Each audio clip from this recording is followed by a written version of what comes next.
Hello दोस्तों, कैसे हैं आप सब। तो आज मैं आपके लिए एक नया टॉपिक लेके आ गया हूँ। 11th क्लास का एक छोटा सा टॉपिक है डोमेन एंड रेंज का।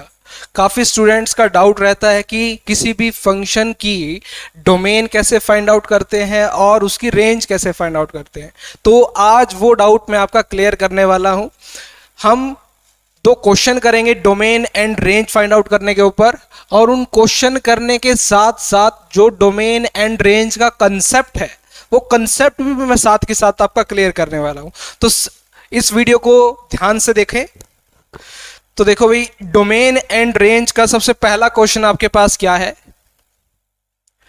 Find the domain and range of the function f of x is equal to square root of 9 minus X square. तो हमें एक फंक्शन दे रखा है, हमें क्या करना है, इस फंक्शन की डोमेन भी फाइंड आउट करनी है और रेंज भी फाइंड आउट करनी है। तो देखो भाई, कैसे करोगे आप इसको। फंक्शन आपको दे रखा है इसने square root of 9 minus X square. तो डोमेन का मतलब क्या है, कुछ स्टूडेंट्स को हो सकता है पता हो डोमेन कैसे फाइंड आउट करते हैं। तो ये टॉपिक आपका बेसिकली 11th क्लास का टॉपिक है भाई, रिलेशन एंड फंक्शन के चैप्टर से। तो देखो भाई, डोमेन का मतलब क्या है, एक्स की वैल्यूज, कौन सी एक्स की रियल वैल्यूज आप इस फंक्शन के इनपुट में डाल सकते हैं। जो जो एक्स की वैल्यू आप इस फंक्शन के इनपुट में डाल सकते हैं जिससे कि फंक्शन आपको रियल वैल्यूज दे। एक्स की वो वैल्यूज जिनके लिए फंक्शन आपको रियल वैल्यूज दे, उन वैल्यूज की कलेक्शन को हम क्या बोलते हैं, डोमेन। तो देखो, डोमेन में क्या लिखोगे आप। डोमेन में आपको तीन बातों का ध्यान रखना पड़ता है। एक्स की वही वैल्यू आप इस फंक्शन के इनपुट में डाल सकते हो जिसपे फंक्शन आपका डिफाइंड हो। डिफाइंड मतलब डिनोमिनेटर में जीरो ना बने। सेकंड पॉइंट है, फंक्शन आपका रियल होना चाहिए। रियल मतलब अगर कोई स्क्वायर रूट फंक्शन है तो स्क्वायर रूट के अंदर नेगेटिव नहीं बनना चाहिए। क्यों? क्योंकि अगर स्क्वायर रूट के अंदर मान लो -3 आ गया, क्या square root of -3 real number है क्या? बिल्कुल नहीं है। स्क्वायर रूट ऑफ -3 को आप क्या लिखते हो, √3 आयोटा। आयोटा के अंदर आएगा नहीं, this is not real number. तो स्क्वायर रूट में आपका नेगेटिव नहीं बनना चाहिए, इस बात का ध्यान रखना है आपको। तो नेगेटिव नहीं बनेगा तो क्या बनेगा, या तो 0 बन सकता है या फिर 0 से ज्यादा बनेगा, है ना। तो डिफाइंड होना चाहिए, रियल होना चाहिए, और फाइनाइट मतलब फंक्शन की वैल्यू आपकी ना तो इन्फिनिटी आनी चाहिए ना ही -∞ आनी चाहिए। ये तीन बातों का आपको ध्यान रखना है, डोमेन आ जाएगा आपका। देखो कैसे। स्किप मत करना इस वीडियो को, वरना आपको समझ नहीं आने वाला। स्टार्टिंग से आपको इस वीडियो को देखना है। अगर स्किप करके अगर देखोगे तो समझ नहीं आएगा, ठीक है।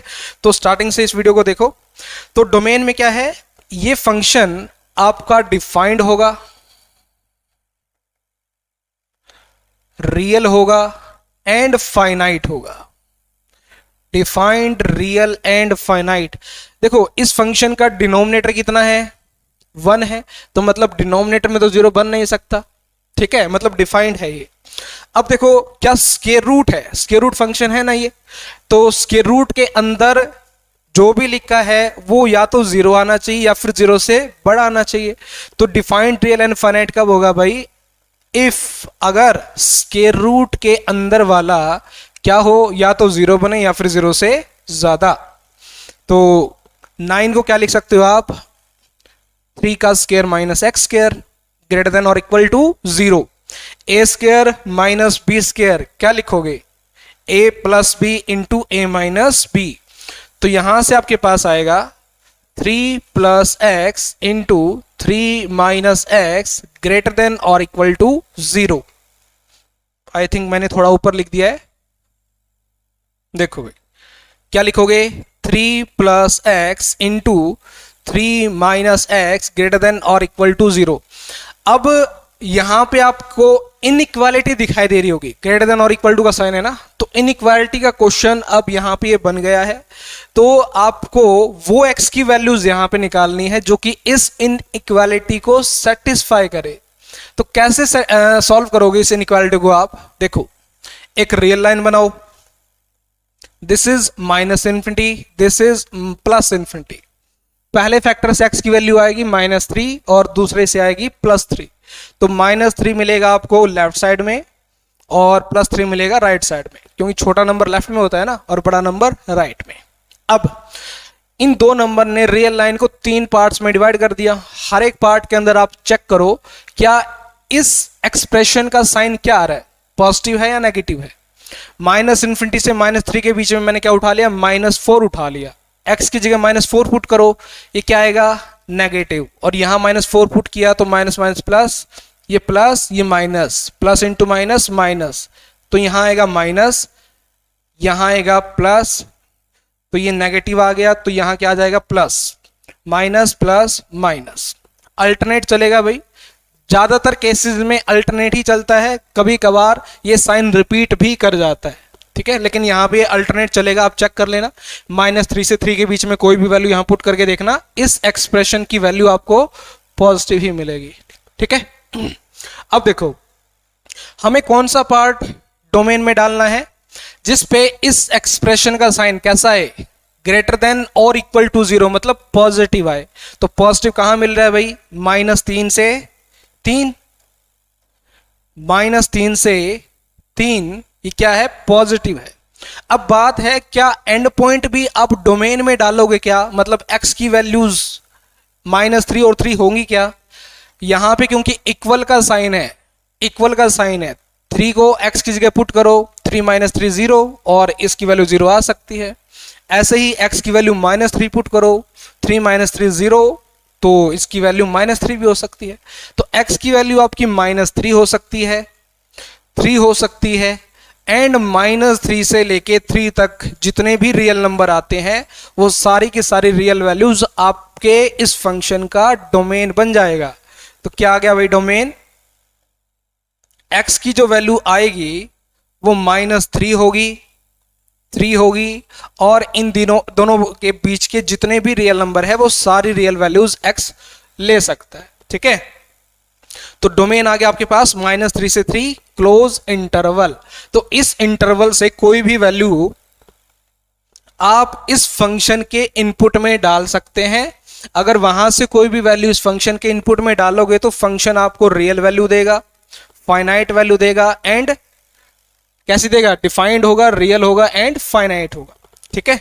तो ये था डोमेन का कंसेप्ट, x की वो रियल वैल्यूज आप इस फंक्शन के इनपुट में डालोगे जिसके लिए फंक्शन आपका डिफाइंड हो, मतलब डिनोमिनेटर में 0 ना बने। दूसरी बात रियल हो, रियल मतलब अगर स्क्वायर रूट फंक्शन है तो उसके अंदर नेगेटिव नहीं आना चाहिए, नेगेटिव नहीं आएगा तो क्या आएगा, या तो 0 आएगा या फिर 0 से बड़ा आएगा। और फाइनाइट आना चाहिए, फाइनाइट मतलब fx की वैल्यू ना तो +∞ आनी चाहिए ना ही -∞ आनी चाहिए। क्लियर भाई। तो ये था डोमेन। अब बात करते हैं इसकी रेंज की। इसकी रेंज कैसे फाइंड आउट करोगे, देखो रेंज,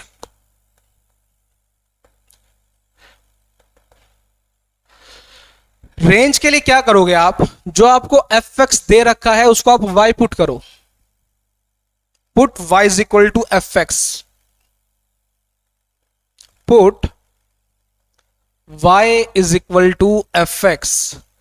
रेंज का मतलब बता देता हूं मैं, रेंज का मतलब क्या है। देखो कोई फंक्शन आउटपुट के अंदर जो जो वैल्यूज देगा उन सभी वैल्यूज की कलेक्शन क्या बनती है, उस फंक्शन की रेंज। फंक्शन आउटपुट में जो जो वैल्यूज देता है उन सभी वैल्यूज की कलेक्शन क्या बन जाती है, उस फंक्शन की रेंज। तो fx की वैल्यू हमने क्या मान ली, y, तो मतलब y की जो जो वैल्यूज आएंगी उन सभी वैल्यूज की कलेक्शन को हम क्या बोल देंगे, रेंज बोल देंगे, सिंपल। तो हमें यहां y की वैल्यूज निकालनी है, y की वैल्यू कहां से लेके कहां तक आएंगी देखते हैं। तो fx कितना है भाई, square root of 9 - x square है ना। अब क्या करो, स्क्वायर रूट को खत्म कर लो यहां से, squaring both side, squaring both side, तो y स्क्वायर कितना आ गया, y square is equal to 9 - x square, 9 - x square. तो यहां से x स्क्वायर कितना आ गया, x स्क्वायर, या फिर इन दोनों को उठा के दूसरी तरफ ले जाओ, x square plus y square minus 9 is equal to 0। यही है भाई, एक्स स्क्वायर की वैल्यू क्या आ गई, X square plus Y square minus 9 is equal to 0। अब क्या करो, इसको एक क्वाड्रेटिक इक्वेशन में आप कन्वर्ट कर लो। X square plus 0 into X plus Y square minus 9 is equal to 0। अब चेक करो क्या ये इक्वेशन इस टाइप की आ गई क्या, A square plus B X plus C is equal to 0। इस इक्वेशन को और इस इक्वेशन को कंपेयर करो, सेम दिखाई दे रही है ना। एक्स स्क्वायर का कोएफिशिएंट यहां ए है, यहां कितना है 1, यहां एक्स का कोएफिशिएंट 0 है, यहां कितना है b, और कांस्टेंट की जगह यहां कितना है वाई स्क्वायर माइनस 9 है। अब क्योंकि हम रियल फंक्शन के ऊपर बात कर रहे हैं भाई, रियल फंक्शन कौन सा होता है जिसके इनपुट में भी आप रियल नंबर डालते हो और आउटपुट में भी आपको रियल नंबर मिलता है, ठीक है। तो हम सिर्फ इन्हीं फंक्शन के ऊपर बात कर रहे हैं जो कि इनपुट में भी रियल ले और आउटपुट में भी रियल दे। तो x की वैल्यू आप क्या डाल रहे हो, रियल। तो मतलब इस इक्वेशन के जो भी रूट्स आएंगे वो कैसे आएंगे, रियल रूट्स आएंगे। तो किसी भी क्वाड्रेटिक इक्वेशन के रियल रूट्स आने की क्या कंडीशन होती है, उस इक्वेशन का डिस्क्रिमिनेंट कितना आना चाहिए, 0 या फिर 0 से बड़ा। मतलब बी स्क्वायर माइनस 4ac कितना आना चाहिए, 0 या फिर 0 से बड़ा, तभी उस क्वाड्रेटिक इक्वेशन के रियल रूट्स आते हैं। ठीक बात है। अब कंपेयर कर लो BAC क्या है, यहां पे b की जगह 0 है तो 0 का स्क्वायर माइनस 4ac, ठीक है। तो 0 का स्क्वायर माइनस 4 इंटू 1 और c की जगह क्या है वाई स्क्वायर माइनस 9 है क्या, वाई स्क्वायर माइनस 9, c की जगह कितना है Y square minus 9 greater than और इक्वल टू 0, ठीक है। अब क्या आएगा ये -4 Y square minus 9 greater than और इक्वल टू 0। अब मुझे यहां से -4 को एलिमिनेट करना है, कैसे करूं, -4 से डिवाइड कर दूंगा। लेकिन यहां हम इक्वालिटी के ऊपर काम नहीं कर रहे, किसके ऊपर काम कर रहे हैं, इन इक्वालिटी के ऊपर। और इन इक्वालिटी एक प्रॉपर्टी है इन इक्वालिटी की, अगर -x 0 या फिर 0 से बड़ा है तो x जो है वो 0 या फिर 0 से छोटा होगा।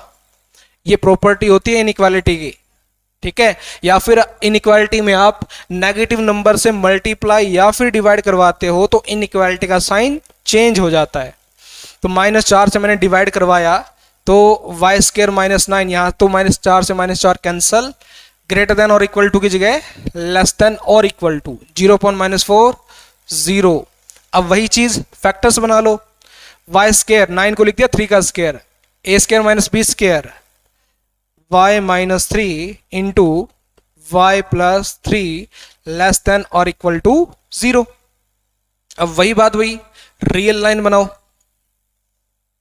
-∞ से +∞। यहां से पहले फैक्टर से y की वैल्यू 3 और यहां से -3, तो -3 लेफ्ट में और 3 राइट में। अब क्या करो, 3 पार्ट्स के अंदर ये डिवाइड हो गया, 3 पार्ट्स के अंदर डिवाइड हो गया ना। अब हर एक पार्ट के अंदर इस एक्सप्रेशन का साइन चेक करो क्या आ रहा है, पॉजिटिव है कि नेगेटिव है। -∞ से -3 के बीच में मैंने उठा लिया -4, तो -4 यहां y की जगह पुट करोगे तो ये माइनस आएगा और ये माइनस आएगा, माइनस इंटू माइनस प्लस, तो यहां आपको साइन मिलेगा इसका प्लस, यहां माइनस मिलेगा और यहां क्या मिल जाएगा प्लस, अल्टरनेट चलेगा भाई। लेकिन अपने को इसका साइन कैसा चाहिए, लेस देन 0, मतलब नेगेटिव चाहिए। और नेगेटिव कहां आ रहा है, -3 से 3, -3 से 3 के बीच में इसका साइन कैसा आ रहा है, नेगेटिव आ रहा है। और यहां पे क्या है, इक्वालिटी भी है, इक्वालिटी भी है तो मतलब -3 भी आएगा और 3 भी आएगा, एंड पॉइंट्स भी आएंगे। तो यहां से देखो y की पॉसिबल वैल्यूज क्या आएंगी, y की पॉसिबल वैल्यूज आ जाएंगी यहां पे, पॉसिबल वैल्यूज ऑफ y कहां से कहां, -3 से 3 क्लोज इंटरवल। ध्यान दो मैंने लिखा y की पॉसिबल वैल्यूज, एग्जैक्ट वैल्यूज नहीं है। जब हमारे पास y की वैल्यूज आती है यहां से तो हम दोबारा से फंक्शन के ऊपर जाते हैं, क्या करो, go back to function, go back to function. दोबारा से आप क्या करो, फंक्शन के ऊपर जाओ, आपको जो फंक्शन दिया हुआ था क्या दे रखा था भाई? फंक्शन जो था हमारे पास वो क्या था? Square root of 9 minus X square था, है ना। और आपको पता है स्क्वायर रूट फंक्शन कभी भी नेगेटिव वैल्यू नहीं देता। नहीं देता तो क्या देगा? स्क्वायर रूट फंक्शन या तो अपने को जीरो देगा या फिर जीरो से ज्यादा देगा। तो यहां लिखो because F X is a square root function. F X क्या है भाई? एक स्क्वायर रूट फंक्शन है, तो इसलिए एफ एक्स की वैल्यू या तो जीरो होगी या फिर जीरो से ज्यादा होगी। एफ एक्स मतलब वाई, तो मतलब वाई की वैल्यू या तो जीरो होगी या फिर जीरो से ज्यादा होगी। तो यहां से हम बोल रहे हैं कि वाई की वैल्यू जीरो या फिर जीरो से ज्यादा होगी, और यहां क्या बोल रहे हैं? वाई की वैल्यू -3 से लेके 3 तक होगी। इन दोनों बातों का अब क्या करो? इंटरसेक्शन लो। इंटरसेक्शन मतलब जो दोनों में कॉमन है। कॉमन क्या है? देखो, -∞ से इंफिनिटी, यहां -3 है, यहां 3 है, और इन दोनों के बीच में 0 आएगा। ऊपर वाला क्या बोल रहा है? y की वैल्यू -3 से लेके 3 तक, -3 आएगा, 3 आएगा, और दोनों के बीच के सारे रियल नंबर आएंगे। ये क्या बोल रहा है? y की वैल्यू 0 होगी या और 0 से बड़ी। 0 से बड़ी कहां तक? +∞ तक। दोनों का कॉमन पोर्शन कौन सा दिखाई दे रहा है भाई? जो दोनों में हो, जो दोनों में हो कौन सा है? 0 से लेके 3 तक। 0 दोनों में है, 3 भी दोनों में है, और दोनों के बीच का कॉमन पोर्शन ये भी दोनों में है। तो ये जो कॉमन वैल्यूज आई है y की, ये आपकी रेंज आई है। तो रेंज क्या आ जाएगी भाई इसकी? देयरफॉर रेंज आ जाएगी आपके पास क्या? 0 से लेके 3 तक क्लोज इंटरवल, एंड पॉइंट भी है। तो रेंज क्या आ गई भाई? 0 से लेके 3 तक क्लोज इंटरवल। देखो, वापस यहां से वापस फंक्शन के ऊपर जाने की जरूरत क्यों पड़ती है?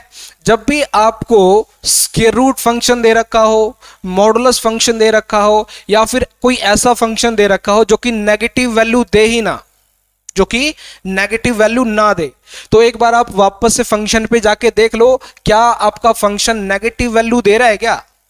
अगर नहीं दे रहा तो वहां से एक बात क्लियर हो जाएगी, फंक्शन आपका क्या देगा? या तो 0 देगा, 0 से बड़ा देगा। तो दोनों बातों का आप इंटरसेक्शन लोगे तो जो कॉमन पोर्शन आएगा वो एक्चुअल रेंज आएगी। ये एक्चुअल रेंज नहीं है, ध्यान देना, ठीक है। तो इन दोनों का जो इंटरसेक्शन आया है 0 से 3, ये एक्चुअल रेंज है फंक्शन की। बात समझ आ रही है भाई? है ना। तो ये था डोमेन एंड रेंज का कंसेप्ट। मैंने आपको एक क्वेश्चन के थ्रू कोशिश की है कि आपका जो डोमेन एंड रेंज का कंसेप्ट है वो क्लियर कर दूं।